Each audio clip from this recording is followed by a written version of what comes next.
All right, thank you and welcome back. My name's Ted Novelli, Supervisor, District 3 Upcountry, and with me I have Susan Grijalva, our Planning Director. Welcome, Susan. Thank you for being here. And Susan, what would you like to talk about today? Oh, well, I get a lot of questions about the general plan and the status of that, so we can touch on that a little bit. Okay, and refresh my memory, the general plan has 9 elements, correct? Well, mandatory 7, but the board, through the update process, has selected to do 9 with 2 optional elements. Okay, and so for the people out there, would you? Oh, you're going to give me a test here. Well, I think I can help you remember all. Okay, well, good. There's the land use element, which is the one that most people are familiar with because it has to do with, zoning and what people can do with their land. So we have land use, we have conservation, open space, noise, housing and circulation and preservation. No, let me think here. Safety. Safety. Great. Very good. Thank you. Our 2 optional elements that the board has selected to include in this update is a governance element and an economic element. Right. And I think both of those are 2 good ones that the board opt to add in on that. Yeah. Yep. Okay. Yeah. So. And so getting back to the general plan, we've been working on it for how long now so that the people know? About almost 7 years. Okay. Yeah. And one of the reasons is that we're having this general plan not going forward is because of the economical down spiral in the world that has happened, and also with budget cuts. Correct. Because I think at one time you were the only person in planning, correct? Yeah, for a couple months. Yeah, so well, hopefully the board has helped you in hiring one of those positions, but yeah, so we went from a 3 or 4 person staff down to just you. Yeah. For a period now. We have one more, yes. So that's one of the reasons why the general plan has not gone forward like everybody was hoping that it would, correct? Correct. Okay. Yes. And so go ahead. Well, it's just, we've been working on this for about 7 years or so. I might be off a little bit by about 6 months or so, but anyway, we've been working on it. As it goes in the world of general plan updates, that's not an extremely long period of time if you talk to other counties. It's longer than we had hoped, but it is something that we do want to get back underway again, and that is one of my goals for this year, this budget year, is to get that back up and running. The next part of the process would be to release the draft general plan that the board and the commission through the joint panel meetings developed through public input along with the draft EIR for public review. That's the next step is where we're at. And then there'll be an opportunity for the public to review that, and then we would start the public hearing process. As part of that, the update of the general plan, the housing element is one of the elements, as you know, as we talked about. It is the only element of the general plan that is mandated by statute to be updated on a schedule. And there are different schedules for different counties based on different criteria. And our criteria is that we are supposed to update it every 5 years. So we are updating our housing element now also because it is the year that we're supposed to be updating it. So we've started that process, and that process will work or be kind of a parallel track, and it will go on its own track if it's approved ahead of this general plan update, which it probably will be because we're supposed to have it done by the end of the fiscal year, which is June 30th. June 30th. Yeah. So we're working on that as well. So that's another reason why things get put back. We have other obligations and requirements that we have to meet. So we have to kind of push aside the ones that we have the ability to push aside and work on the ones that we have to work on, and in this case, the housing element. But we've started it. All the cities are working on theirs as well. The good news on this front is that the numbers that we have been assigned by the state have been significantly reduced, and that is due to the housing availability on the market, which is obviously bad news for those people who have lost their homes. But it has made availability of housing so we don't have to accommodate or provide for affordable housing to make up those numbers that we need to meet. I'd just like to say thank you very much because I know you have a difficult task, especially when you're by yourself down in planning. Well, and as we read off today, we have about 4 or 5, no, we have 3 major things And there's one on the consent agenda, too. Yeah, so we have three major things on our agenda for Tuesday that are underneath Susan's direction in regards to planning, being the planning director. And so she's got these three things, plus she's working on the general plan, and plus she's working on the housing element, which is mandated by the state, like Susan had expressed, to be done by June 30th of this coming year, 2014. So that, plus all this other things that are on the agenda every 2 weeks, and then you get calls at the counter that you have to take care of, and people are calling you on the phone also. Right. And people are sending you letters also. So there's all kinds of things that are involved in the general plan. I will say, I think you're correct. I remember Supervisor Vinson, my mentor and my predecessor, him and I were doing some outreach. Didn't we have some outreach meetings on the general plan in like 06 and 05? Yeah, we started late, I want to say we started in May of 06 is when we started. Okay. 06, yeah. So I remember going with Supervisor Vinson to some of those, and I think we had some in the upcountry, some in Mason Plymouth. Meadows, we had one in Plymouth, we Yeah. had one in Sutter Creek, I believe. We held them at various locations throughout the county. Right. So those were prior to the general plan. So they were kickoff Yeah, meetings, kind yeah. of just to get people, interested and get input from people. Right. And And so then, the issues were- didn't Mr. Pat Crew, the mayor of Yeah. Jackson, didn't he, He was the chairman of our general plan advisory committee That's that correct. we had. That's And correct. there were 24 people on that committee that worked on the goals and policies and objectives of the plan. okay, that's good, that's good.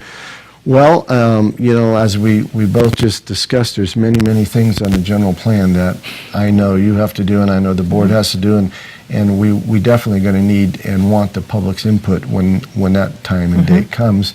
But with that, also too, with the housing element, which I think the housing element is one of those things that were mandated, and if we don't do it within that time frame, we have consequences to pay. Yeah, so I think that's, between the two, I think that's one of the bigger of the two that, as far as priorities for me as a supervisor, I think I want to get those done so we don't get our hands put over the fire by the state in regards to not doing something correctly. But with that, anything else you'd like to talk about the general plan? No, not really at this point. We're just trying to, like I said, get back up and going. One other aspect that we do have to make changes to in tandem with our general plan update is the airport land use plan. Yes. So that's another document that we have to go through updating. So, and then the Office of Emergency Services is updating the hazard mitigation plan, which is incorporated by reference into our general plan. Sure. So it's another document that is being updated now that we have to participate in that review so that it is ready and up to date when we incorporate it into our general plan. That's great. I'm glad you brought that up because Sergeant John Silva is in charge of that, and he does a great job. And Sheriff Martin is the hierarchy of operations of emergency service, and they're both doing a great job on getting that plan mitigated, and hopefully everything will go smooth with that. Right. And also, too, on the airport land use, I believe I'm on that committee, correct? Yes, you are. So that's another one of those things that Susan's in charge of, and she's got to make sure all those things are done. And we're getting ready to have a little break here, and we'll be back with part 2 of Director Susan Grijalva and Ted Novelli, Supervisor, reporting out to the public in Amador County. Thank you. You're watching Amador County's local television network, TSPN. Well, welcome. My name is Ted Novelli, Supervisor, District 3, and with me I have Director Susan Grijalva from Planning. Thank you. And we're back in our next segment. Go ahead, Susan. What would you like to talk about? Well, we touched a little bit on the hazard mitigation plan Sure. in the last segment that the Office of Emergency Services is working on. And just this morning, Officer Silva dropped off the document, the draft document, to our office. It's available for viewing in our office. I believe I heard him on the radio earlier, I think it was this morning, talking about looking for public input on it. It's a document that speaks to the types of hazards, natural hazards that we have here. Obviously, the biggest one that we face is wildfire. And then we have a little bit of flooding, but it's not it's not a real bad situation, and it usually involves roads and more public facilities. And, avalanche is another one, though we don't allow, or we try to preclude people from building in avalanche zones, but we do have the potential for that in the upcountry. So those are, and then we have weather, things, drought or high winds can cause damage. So it's a plan that if the county has in place, it provides for us to seek federal funds for restitution if there are damages. So I would encourage the public to look into that if they're interested. But it is out there now, and the process for updating it is underway and has input from a lot of the emergency service providers as well as all of the jurisdictions within the county, as fire departments and same as the water agencies and different groups that have provided input to that plan. So I'm glad you brought that up because I was working for Public Works on a road crew when we lost Pioneer Creek Road that one year, and I think FEMA kicked in, Federal Emergency Management Act kicked in with some money to get that road up because we had basically lost the road. I mean, the road, some of the people that lived on the backside on one side of that road, they had to get out to go through the golf course area and come out that way versus they had no other way of getting around. And that project we worked on for a long time, and we had to have many engineers and federal and state people of Office of Emergency Services down there, et cetera, so I remember that. And I believe also too, wasn't it 97 when we had some major flooding? 96, 97, yeah. 97 year. Yeah, that was the last bad year we had. That last bad year. I remember we were on Stony Creek Road where we lost some parts of roads down there. And then I remember down on 5 Mile Road and Carbondale Road got flooded quite a bit. So we had, and I believe it was that year where this county and our school district here, we went to Rancho Murrieta and we escorted about 16 or 18 school buses of people from Rancho Murrieta, and we've taken those people over to Evelyn Bishop Hall. Right, yeah. And that's where we had emergency people with emergency that's food. One of the evacuation centers. Yeah, so I remember that. I think you're right. It was 96, 97. Yeah. So that's an important management plan that we. Yeah, it is. It is. Yeah. People could come down to your office and look at it? Yes, we have a copy there, and it escapes me where the other copy is, but there is another copy available for viewing, and it may be online as well. Yeah, I'm sure the sheriff or Sergeant Silva will have a copy too, and maybe even one of the libraries might have a copy. Yeah, that is a normal place that you would expect to find it. So, okay. All right, well, thank you on that. Anything else now? Well, the airport land use plan, I mentioned that. That's another topic or another item on my list of things to do is updating the airport land use plan. And just for people who may not know, the airport land use plan is something that we implement or we adopt and implement, which is to protect land uses from affecting the operation of the airport.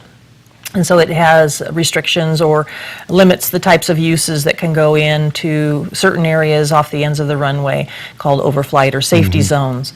And the state has amended their overflight patterns, and so we would be updating our plan with the new overflight patterns and then identifying the uses that can and cannot be allowed within those different areas, as well as the uses that might have to have some restrictions or we might want to take a look at to prevent loss of life or damage. Anyway. And one of those issues, being that I'm Catholic, and I'm sure you are Catholic too, St. Catherine Drexel Church. Yeah. Now, and so that is that considered? Now we have 3 different safety areas: safety 1, 2, and 3. Correct. Now, St. Catherine Drexel Church, is that in currently it's in the area 3. It's in area 3, so that's the least The least impacted. least impacted of the safety areas, right? But the new plan has 6 safety zones. Okay, ooh. Yeah, which makes it a little more complicated, but it's So still. you threw me a curve Yeah, I there. know, yeah. Well, you haven't seen it yet. Oh, my God. But yeah, it has 6. Okay. But the 4 or 5 of them are the ones that we would have to deal with. There's one safety area that's like right along the edges of the airport, which are pretty much totally on airport land, so it doesn't really affect any other private land.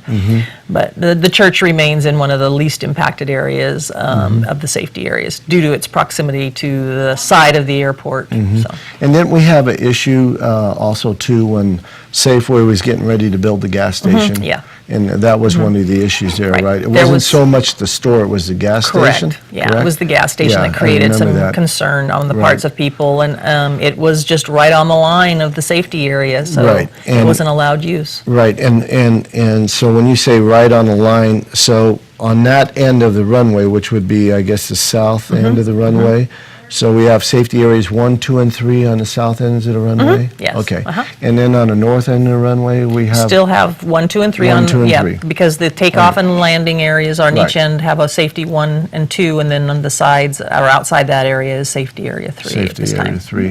Yeah, and that would be on the north side of the Ridge Road. Correct. And I think we have a great job in doing safety for our airport, because I think of O'Hara Airport where the jets are flying around, and San Diego where you fly in between the buildings, and so Yeah. I think we're in pretty good shape. Well, thank you very Yeah. much, Susan. I appreciate all that you're doing, and keep up the good work. Thank you. You're Thank you. welcome. You're watching Amador County's #1 news and sports leader, TSPN.